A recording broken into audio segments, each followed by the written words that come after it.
देखो आज हम पढ़ेंगे परमुटेशन कॉम्बिनेशन, ठीक है।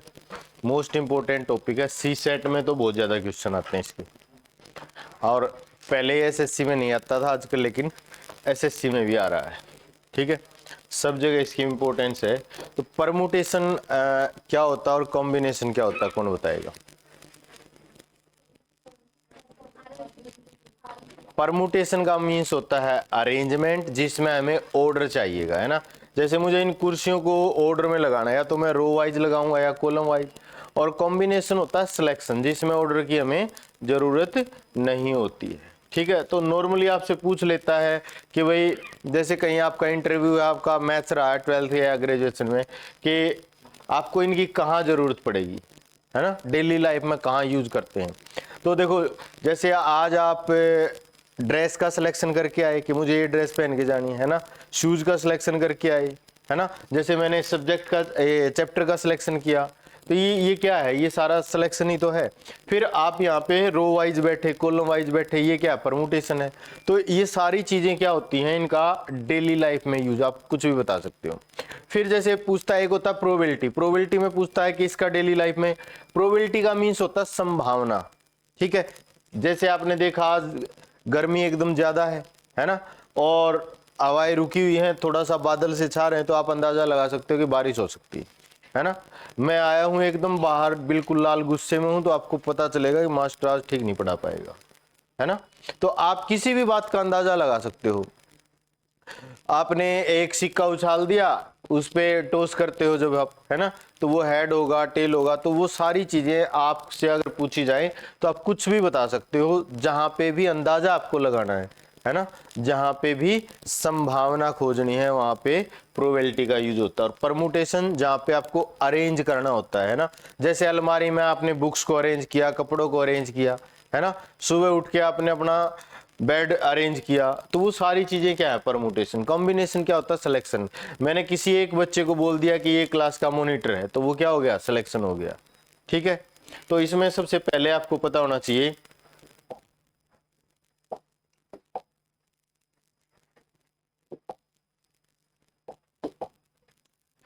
फैक्टोरियल। ये मैं शायद आपको पहले बता भी चुका हूं हाईएस्ट पावर में। फैक्टोरियल क्या होता है भैया, बताएगा कोई?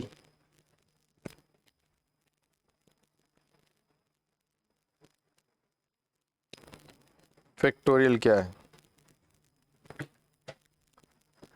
फैक्टोरियल या तो आप ऐसे रिप्रेजेंट करते हो इसको, या फिर ऐसे। इसका मतलब है 1 2 3 अप टू n-1 और n, कि किसी भी नंबर को आप 1 से स्टार्ट करके कंटिन्यूस प्रोडक्ट करोगे, उस दैट पर्टिकुलर नंबर तक वो क्या हो जाएगा, आपका फैक्टोरियल हो जाएगा।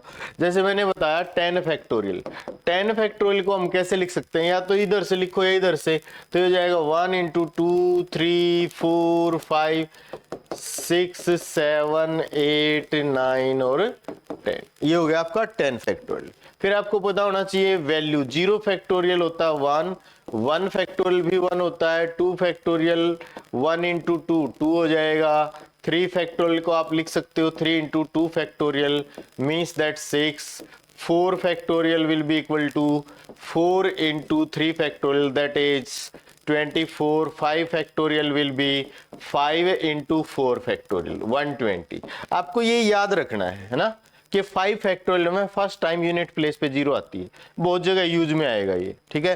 फिर आपने लिखना 6 फैक्टोरियल, वो हो जाएगा 6 इंटू 5 फैक्टोरियल, तो ये हो जाएगा भाई 720 एंड सो ऑन।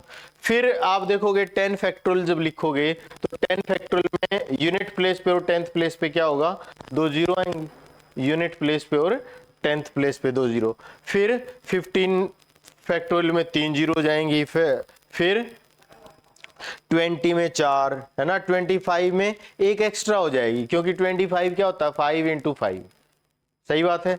तो अब जैसे एक टॉपिक, तो एक तो बात ये होगी, एक इसमें मैंने आपको हाईएस्ट पावर बताया था कि 10 फैक्टोरियल में 2 कितने टाइम आता है, या what is the highest power of 2 in 10 factorial, आप बताना। मैं पहले आपको बता चुका हूं ये टॉपिक।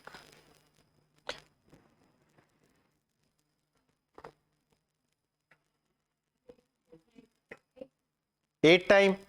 देखो टू, 2 इंटू 2, 2 इंटू 3, 2 2 2, फिर ये 2 इंटू 5, है ना। 1 2 3 4 5 6 7 8, तो 2 फैक्टोरियल ना 10 फैक्टोरियल में 2 का पावर क्या हो जाएगा, 8 हो जाएगा।